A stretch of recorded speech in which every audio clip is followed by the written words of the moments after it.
পাহাড় নদী জঙ্গল ঘেরা সৌন্দর্যে পর্যটকদের ঢল লাটাগুড়িতে জমজমাট হোমস্টে।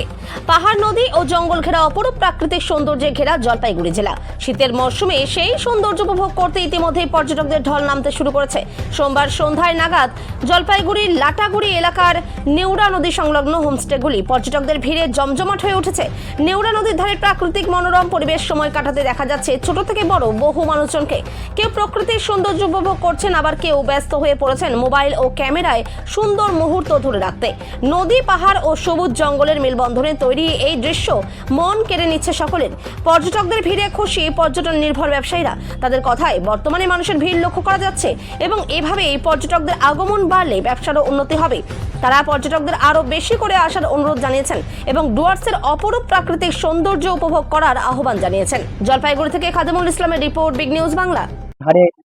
আমার মেসেজ বলতে আমার এইটুকুই শুধু বলা সবাইকে যে আমরা ট্যুরিজমের সাথে একটু প্রেমটার উপরে ফোকাস করছি, যে আপনার সাথে আমার যে সম্পর্কটা সময় অ্যাকচুয়ালি কি সব তো একরকম ধারণায় যাচ্ছে, তো আমরা একটু এক্সেপশন বলবো না, এটা কি কানেকশন আপনার সাথে, মানে আপনি আসলেন আর এই যে সময়টা আমরা কাটাচ্ছি একসাথে, ওই সময়টার ভ্যালুটা ক্রিয়েট করার জন্য আমরা চেষ্টা করে যাচ্ছি। আমি আছি, সৌভিক আছে আমার ভাই, আমরা সবাই মিলে এখানটা একসাথে করে যাচ্ছি।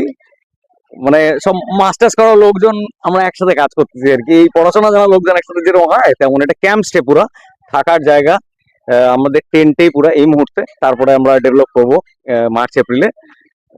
এই দিয়ে চালাচ্ছি, কারণ অনেক হোমস্টে রয়েছে। হ্যাঁ, এবং মানুষজন আসতে শুরু করেছে। হ্যাঁ ঠাকুরের কৃপায়। হ্যাঁ, আমার 4 বছর হচ্ছে বাউদিয়া, কিন্তু 3 বছর আমি কিছু বুঝতে পারি নাই। এই বছর ঠাকুরের কৃপায় কি জানি না, তো এটা নেওড়া নদী, এটাই উপরে চেল, তার উপরে মাল, আর এটা গিয়ে নিচে ধরলা, তারপর তিস্তা। কেমন এই আমার এক্সপিরিয়েন্স খুব ভালো। ঠাকুর এই বছর এত মানুষের সাথে কানেকশন দিচ্ছে, এত প্রেম দিচ্ছে, আমি এক্সপ্রেস করতে পারবো না দাদা।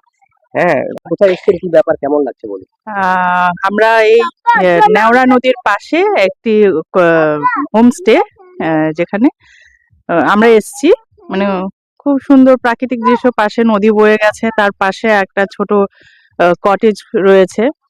তো হ্যাঁ, সমস্ত টেন্ট গুলোতে এসে থাকার ব্যবস্থাও রয়েছে, যদিও আমরা মানে আজকেই এসেছি আর আজকেই চলে যাব, কিন্তু এমনি ব্যবস্থা সবই রয়েছে। খুবই সুন্দর ভিউ, নদীর পাশে সানসেটের ভিউ রয়েছে, পাশে জঙ্গল। আসতে পারে সবাই। পাশে জঙ্গল, নদীর পাশে সেই সানসেট। যারা এখানে এসছেন তারাই তাদের ফিলিংস শেয়ার করছেন। আমরা সেই ছবি তুলে ধরছি যে এই যে সেই টেন্ট গুলো রয়েছে, এই টেন্টের মধ্যে কিন্তু রাত্রি যাপন করতে পারবেন। শুধু তাই না, লাটাগুড়ি, গরুমারা, মূর্তি, চাপড়ামারি, রামসাই, বিভিন্ন এলাকায় এই ছবি আমরা লক্ষ্য করতে পারছি। সেই ছবি যারা বসে আছে সবাই মিলে আমরা কিছু একটা গুনগুন করি আর কি, সেই জন্যই আর কি বসে গেছি আর কি। তো সবাই এনজয় করছে, দেখছি, ভালো লাগছে। কোন পরিবেশে এসেছেন, কোথায় এসেছেন, কেমন এই পরিবেশটা? এই বাউদিয়াতে এসেছি। এখানে আর সামনেই নদী, সুন্দর একদম, মাঝে মধ্যে একটা হাওয়া পাওয়া যাচ্ছে। তো বাদ বাকি পরিবেশ সুন্দর। দিনের বেলাও এসেছি, এখন আজকে একটু সন্ধ্যা হয়ে গেছে, এখন ভালো লাগছে বেশ। আলো টালো জ্বালানোর পরে ভালো লাগছে বেশ। কি বলবেন পর্যটকদের উদ্দেশ্যে, কি বার্তা দেবেন? পর্যটকদের উদ্দেশ্যে এটাই বলবো যে যদি